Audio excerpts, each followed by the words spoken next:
কারা হচ্ছে এক একজনের মোবাইলে 5টি 7টি আইডি ইউজ করে গুপ্তভাবে নানা ধরনের অপপ্রচার সৃষ্টি করে।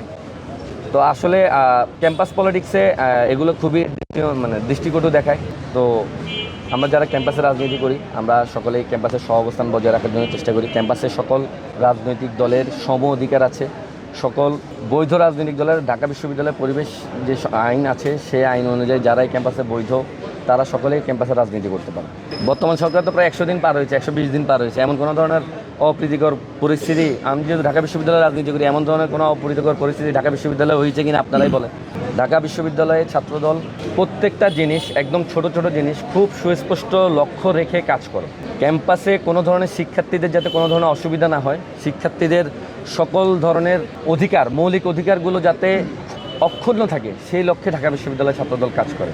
ঢাকা বিশ্ববিদ্যালয় ছাত্রদল ক্যাম্পাসের অপর সকল রাজনৈতিক সংগঠনকে সাথে নিয়েই রাজনীতি করতে চায়। সকলের অধিকার যাতে ক্ষুণ্ণ না হয়, সকলের রাজনৈতিক মতামত গ্রহণ করে ঢাকা বিশ্ববিদ্যালয় ক্যাম্পাসে কীভাবে স্থিতিশীল এবং সুন্দর পরিবেশ তৈরি করা যায় সেই লক্ষ্যে ঢাকা বিশ্ববিদ্যালয় ছাত্রদল রাজনীতি করে। এমন কোনো পরিস্থিতি ঢাকা বিশ্ববিদ্যালয়ে তৈরি হবে না আগামীতে ইনশাল্লাহ।